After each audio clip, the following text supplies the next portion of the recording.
Estamos con el Padre Carlos Rosel de Almeida, párroco de Nuestro Señor de la Divina Misericordia de Surco, canónigo por Arquidiócesis de Lima, decano del Decanato 9 de la Arquidiócesis de Lima y amigo nuestro.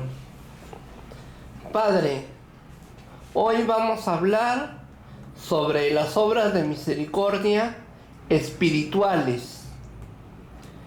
Padre, ¿qué son las obras de misericordia espirituales? Buena pregunta, porque la Iglesia nos enseña una visión integral del hombre. Somos unidad de cuerpo y alma. Tenemos un cuerpo, debemos cuidar nuestro cuerpo y cuidar el cuerpo de los demás, por eso están las necesidades corporales. De ahí que hablamos de las obras de misericordia corporales, que son 7. Pero también tenemos un alma que es espiritual, y por tanto hay necesidades espirituales. Un hombre es unidad de cuerpo y alma.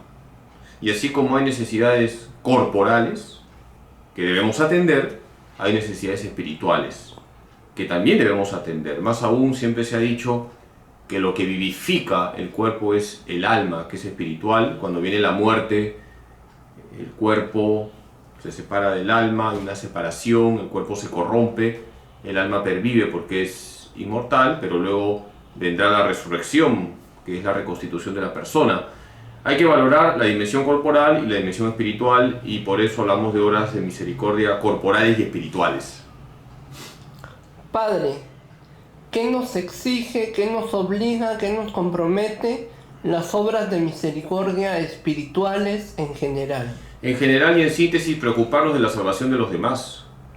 Si habría que responder con una sola frase, ¿qué exigen las obras de misericordia espirituales? Que nos preocupemos de las necesidades espirituales de los demás, que nos preocupemos de que los demás se encuentren con Cristo, que nos preocupemos de que los demás alimenten su alma, que nos preocupemos de llevar a la gente a Cristo, de enseñarle a los demás el Evangelio, de enseñarles a rezar, de que vayan a los sacramentos. Así como nos cuidamos en el cuerpo y cuidamos las necesidades corporales de los demás, más tenemos que cuidar también todo lo que tiene que ver con el alma. Decía Don Bosco: salvaste tu alma, todo se ha salvado; perdiste tu alma, todo se ha perdido. Padre, ¿en qué consiste la obra de misericordia espiritual? Enseñar al que no sabe. En que nosotros tenemos que comprometernos en la educación siempre de aquellos que están a nuestro lado. Por ejemplo, los padres de familia tienen que educar a sus hijos, y educar significa no solamente dar conocimientos, inculcar valores. Si estamos hablando de padres de familia cristianos, tienen que educar a sus hijos en la fe. Los primeros catequistas, los primeros evangelizadores de los niños son los padres de familia. Ahí tenemos una obra de misericordia. Si yo me encuentro con un niño que no sabe santiguarse, si yo me encuentro con un niño que no sabe rezar el Padre Nuestro, si yo me encuentro con un niño que no sabe rezar la Ave María, la culpa no es del niño, la culpa son de los padres de familia que no están educando correctamente a ese niño. ¿Qué nos exige, qué nos obliga, qué nos compromete la Iglesia Católica en enseñar al que no sabe? La Iglesia siempre, desde que ha comenzado a existir en la historia, se ha caracterizado por ser educadora. San Juan XXIII tiene una encíclica Mater et Magistra, madre y maestra. La Iglesia es madre y maestra. La Iglesia siempre enseña, nos enseña el Evangelio y nos pide enseñar a los demás. La Iglesia es la que en el mundo más promueve la educación. Por ejemplo, ¿cómo han surgido las universidades? ¿Cómo han surgido? Gracias a la Iglesia. Si hay universidades es porque la Iglesia, estamos hablando hacia los siglos XII, XIII, comenzó a organizar lugares para una instrucción superior, que sería el germen de lo que son hoy las universidades. ¿De qué manera se ha hecho presente la Iglesia Católica en la formación, en la educación, en la instrucción de los jóvenes, de los niños, de los adolescentes, de las personas en general? En varios círculos. En primer lugar, señalando que los padres de familia, como ya lo he indicado, son los primeros educadores y evangelizadores de sus hijos. Siempre se ha dicho que la familia es iglesia doméstica y en esa iglesia doméstica se tiene que educar. Otro círculo es lo que he señalado, el ámbito público. La iglesia cuenta con colegios, con universidades, con institutos donde se brinda una educación integral. Y esto es muy importante. La educación que señala la iglesia es integral, es decir, se preocupa de todo el hombre y de todos los hombres. Y por eso la iglesia contribuye al bien de la sociedad brindando una educación impregnada de valores cristianos. ¿Qué opina la iglesia sobre la ideología de género en la currícula? La ideología de género es nefasta, hay que decirlo 10.000 veces. La ideología de género es un atentado directo contra la dignidad de la persona humana. El género es un término ambiguo, porque cuando hablamos de género, hablamos de masculino, femenino y neutro. Y no existen personas humanas neutras. O eres varón o eres mujer. Eso no significa ser homofóbico. La iglesia al mismo tiempo habla del respeto profundo hacia los demás, hacia la persona humana. La iglesia habla de erradicar el machismo, pero la solución no es el feminismo. La iglesia habla de que se tiene que respetar la dignidad de todos y que se tiene que respetar a la mujer y no se la puede ver como un objeto sexual. Pero la solución, repito, no es la ideología de género frente al maltrato que muchas veces escuchamos que sufren las mujeres o frente al machismo que desgraciadamente reina en la sociedad. ¿Cómo afecta y qué tanto importa la cultura en la sociedad? Afecta muchísimo porque nosotros vivimos en una cultura y si la cultura tiene antivalores, esos antivalores quedan impregnados en la forma de vivir de cada uno. Por eso la iglesia habla de purificar la cultura. La fe ilumina la cultura y la purifica.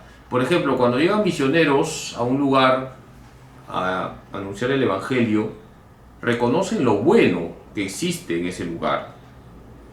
Se potencia lo bueno, pero se erradica lo malo. Si, por ejemplo, unos misioneros llegan a un sitio y en ese lugar hay un profundo respeto hacia los ancianos, eso es un valor que hay que mantenerlo.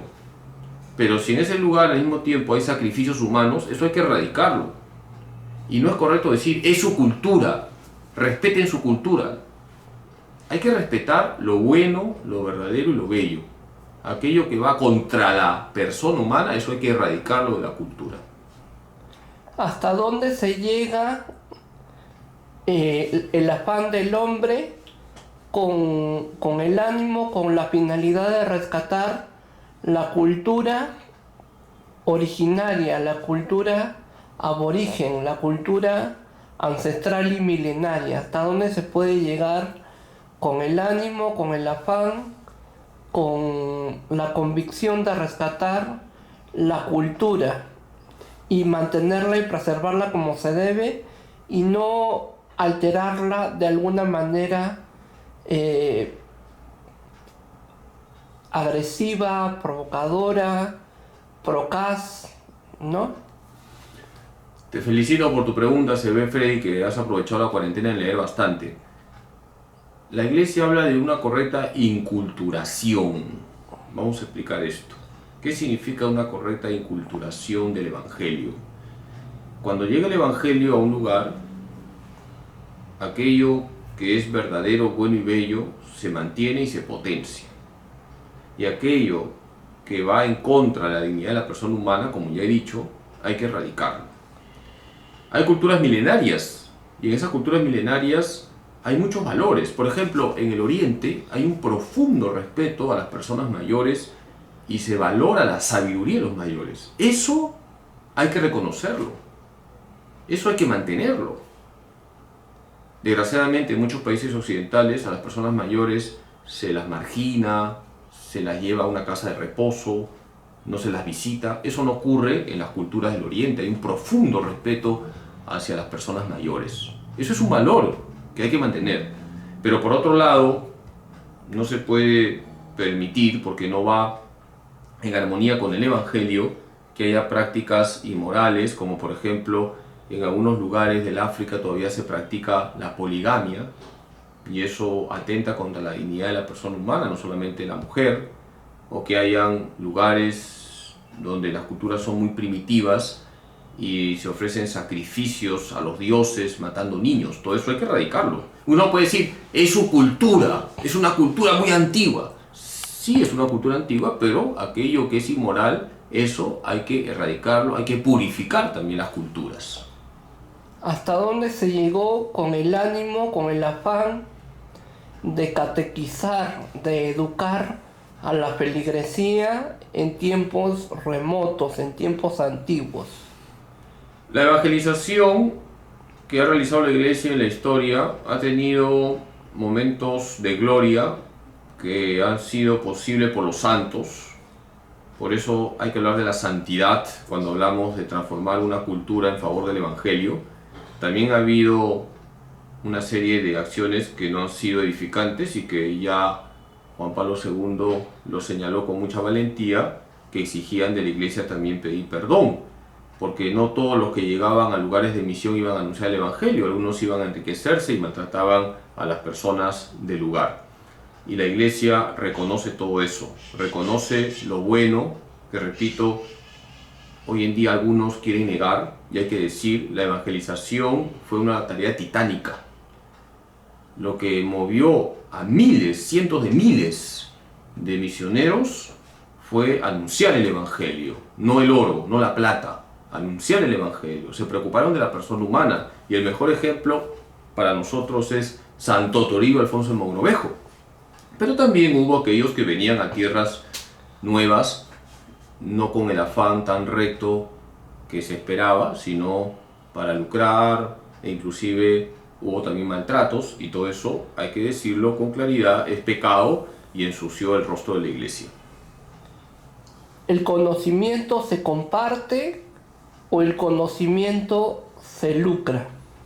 ¿Cuál es la verdad? El conocimiento es para compartirlo. El conocimiento nos enriquece a todos. Cuando uno sabe algo, lo comparte y todos nos enriquecemos, porque la persona con la que tú compartes tu conocimiento luego te va a ayudar a que conozcas más, porque te va a preguntar, va a haber un diálogo. Qué importante es el diálogo cultural, ya que tocas ese tema. La Iglesia no tiene miedo a entrar en diálogo con los diferentes sectores del saber. Hay que dialogar con los diferentes ámbitos del saber. En el caso concreto, la teología tiene que dialogar con la historia, tiene que dialogar con la sociología, tiene que dialogar con la ciencia. Un diálogo que se tiene que hacer siempre en el marco de la verdad. El conocimiento permite el diálogo y el diálogo enriquece a todos. ¿Qué tanto ha afectado el coronavirus, el COVID, a la educación en el Perú? Le ha afectado bastante, porque todos nos hemos encontrado con nuevas formas de enseñar. ¿Cuántos niños, cuántos profesores, cuántos padres de familia de la noche a la mañana se han visto frente a una computadora horas? Todo eso afecta. Y esto ha traído consigo replanteos también en la pedagogía. Todos los que se dedican a la enseñanza han quedado afectados con esta pandemia, pero también hay puntos que conviene señalar como positivos. Muchas personas hoy en día acceden a la información gracias a que prácticamente todo se hace a través de las redes. En el caso concreto que voy a señalar, que es mi experiencia, yo soy profesor de teología, he tenido que capacitarme porque la verdad yo soy picapiedra. Tú sabes muy bien, Frey, me conoces años que no soy tecnológico, sabes muy bien cuál es mi celular, que lo tengo años y también lo conoces, ¿no es cierto? Entonces, de la noche a la mañana yo me he visto obligado a capacitarme para dar clases virtuales. Y todavía no me siento tan ducho en la materia. Yo siempre me he acostumbrado desde que enseño a la pizarra y al plumón. Y no me siento todavía tan cómodo de estar delante de una laptop explicando. Porque a mí me gusta ver rostros, interactuar con la gente. Me está costando, pero bueno, es lo que hay. y uno tiene que prepararse para poder enseñar bien. Yo creo que a todos los que se dedican a la enseñanza, esto les ha venido como un reto. Cómo enseñar a través de las redes y enseñar bien, interactuando con los alumnos, evitando que sea una relación impersonal, que no es tan fácil, porque quieras o no, lo que nosotros vemos es una pantalla, y cuando uno da una clase a través del Zoom, muchos ocultan su cámara, entonces no sabe si el alumno está durmiendo, está comiendo o está escuchando música, no se sabe. Pero el reto del profesor es enseñar bien, hacer atractiva su clase a través de lo que tiene ahora y que son las redes sociales. ¿Cuáles son los pros y los contras de la digitalización de la educación? Yo veo que el pro es que se llega más, que no hay que movilizarse 2 horas para llegar al lugar donde uno enseña, que uno puede hacer varias clases y llegar a varios lugares a través de las redes. Por ejemplo, puedes dar una charla para la parroquia de 8 a 9 y de 9 a 10 puedes dar una charla a otra parroquia sin moverte de tu lugar porque estás delante de tu laptop. Son ventajas. Las desventajas es que se pierde un poco la relación personal. Siempre la educación debe tener presente la cercanía y por eso yo creo que tenemos que apuntar a una educación semipresencial. ¿Y cómo es esa educación semipresencial? Que una parte se haga a través de las redes, que sea virtual, y otra parte que sea a través de reuniones donde nos veamos las caras, donde podamos interactuar. Seguramente no van a ser todas las clases así, pero un porcentaje sí que tiene que ser así. ¿El conocimiento y la educación digital, virtual, debe ser intuitivo o debe de seguir reglas claras para poderse desarrollar? Bueno, ¿Intuitivo? Las ¿Usted cree? reglas ya están puestas en los principios, ¿no? Porque a veces se habla de educación virtual intuitiva. Ya, bueno, tú eres un tigre en esas cosas porque eso me supera, tu lenguaje veo que estás más al tanto. Yo lo que pienso es que hay principios en la educación. ¿Cuáles son los principios? Que el profesor se prepare. El profesor tiene que preparar su clase. Así como un sacerdote tiene que predicar habiendo preparado su homilía, porque si no los fieles lo notan y tú ves que se están durmiendo. Lo mismo, un principio, el profesor debe preparar su clase. Otro principio, el profesor tiene que saber responder las preguntas de los alumnos. Otro principio, el profesor tiene que estar preocupado de sus alumnos, de las personas, porque trabaja con personas. Son principios de la educación. Ahora, intuitivo, yo lo entiendo como que el profesor puede tener una serie de puntos para captar la atención de sus alumnos, intuiciones, de repente programas que puedan llegar mejor a los alumnos y estos puedan aprender de manera más provechosa los conocimientos que el profesor les está transmitiendo. A eso yo lo llamaría lo intuitivo, o sea, la capacidad del profesor de intuir cuál es el auditorio que tiene y de intuir cómo mejorar la transmisión de los conocimientos. Y eso depende de cada uno, porque cada uno tiene su propia intuición. ¿Y qué pasa si la educación es improvisada? Todo lo improvisado es malo. Todo lo improvisado es malo. Repito, uno tiene que preparar su clase. Hay que preparar lo que uno va a comunicar. No es correcto decir, cambiando lo que hay que cambiar, el Espíritu Santo va a actuar. Tú simplemente termina de proclamar el Evangelio, invoca al Espíritu Santo y el Espíritu Santo te dirá lo que tienes que decir. Bueno, eso funciona una vez, pero si todos los domingos yo apelo al Espíritu Santo y no preparo las prédicas, haré un desastre. Lo improvisado no viene de Dios, hay que preparar. Y lógicamente Dios hace el resto y uno tiene que rezar y pedirse al Espíritu Santo, claro que sí. Pero hay que preparar las clases, hay que preparar lo que vamos a decir. ¿Y cómo se hace un buen speech, un buen discurso, un buen PPT? ¿Cómo se hace? ¿Cómo se hace un buen speech? Un buen discurso, un buen PPT. Primero hay que conocer la materia. Número 2, dedicar algunas horas a preparar la clase. y sacar una síntesis, un resumen, y ponerlo en el PPT o en un esquema escrito.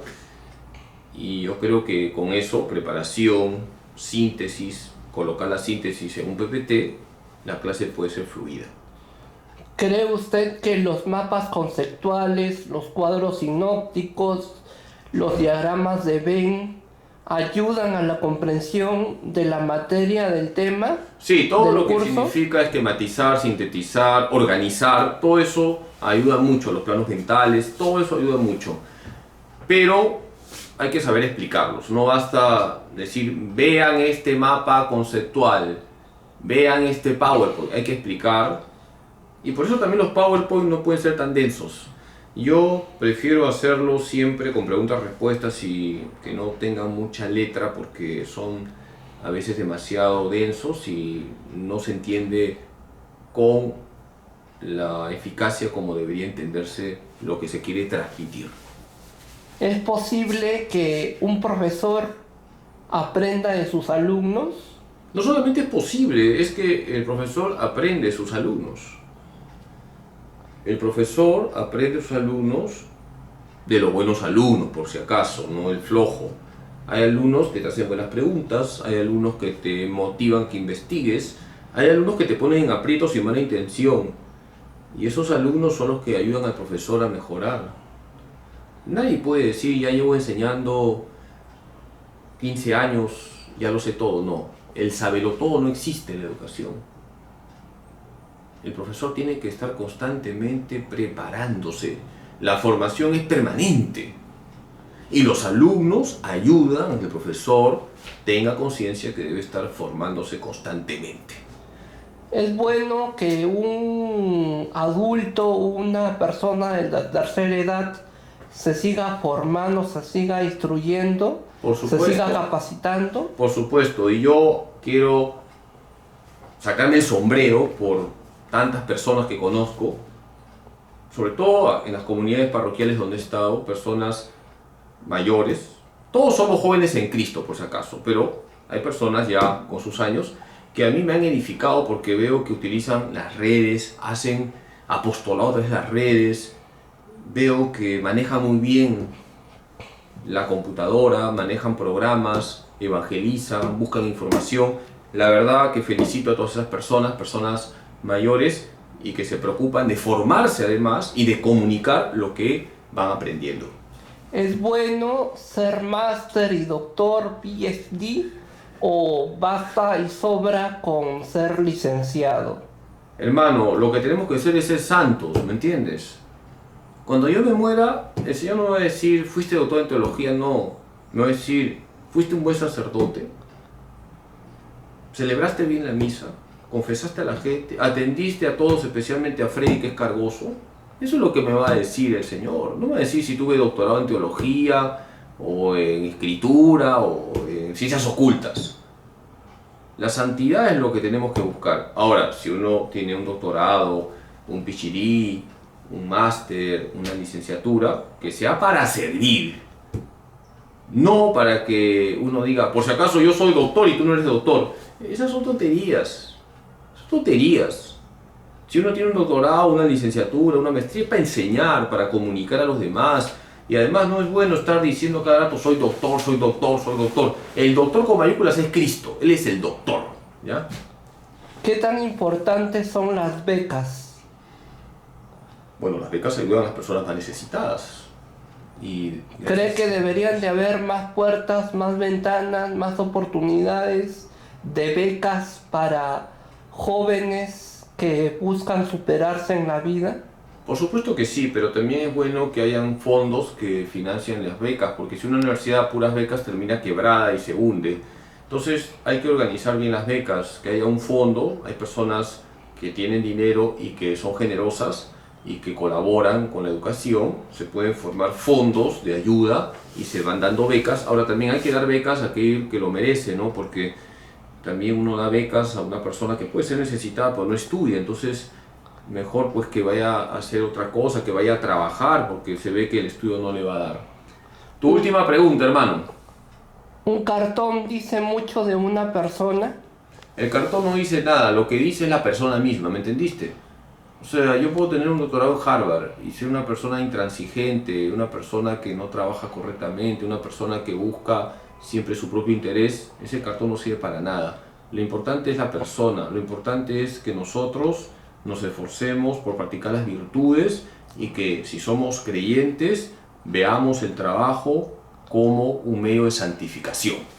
¿Es cierto de que el alumno hace a la universidad y no la universidad al alumno? En parte, porque una universidad tiene que esforzarse por tener un buen nivel académico, no puede ser una universidad mediocre, pero al mismo tiempo un buen alumno eleva el nivel de la universidad, o sea, hay una circularidad. ¿Qué tan importante ha sido la SUNEDU y los licenciamientos a nivel universitario que ha habido en todas las universidades? La SUNEDU ha motivado que se haya establecido unas exigencias que eran necesarias en las universidades. Esto está claro, que en el Perú había muchas universidades de nivel mediocre para abajo, y en ese sentido la SUNEDU ha sido una institución que ha buscado la eficiencia académica. Ya más no puedo decir porque no estoy tan metido ahora en ese tema, pero sé que ha habido una exigencia en las universidades por poder sacar el visto bueno en la SUNEDU, y eso ha sido provechoso porque las universidades se han esforzado por ver su nivel y si están a las alturas de lo que pide la SUNEDU. ¿Debe continuar la reforma universitaria? Bueno, toda reforma, cuando es correcta, y hay muchas cosas que tienen que mejorar, no es bueno tampoco politizar el tema, pero todo lo que significa mejorar la educación tiene que continuar. Que Dios Todopoderoso les bendiga en nombre del Padre, del Hijo y del Espíritu Santo. Fue el padre Carlos Rosell de Almeida, párroco de Nuestro Señor de la Divina Misericordia de Surco, canónigo por la Arquidiócesis de Lima, decano del Decanato 9 de la Arquidiócesis de Lima y amigo nuestro, y también ex rector de la Facultad de Teología Pontificia y Civil de Lima, que esperemos que pronto vuelva a la facultad que lo vio nacer.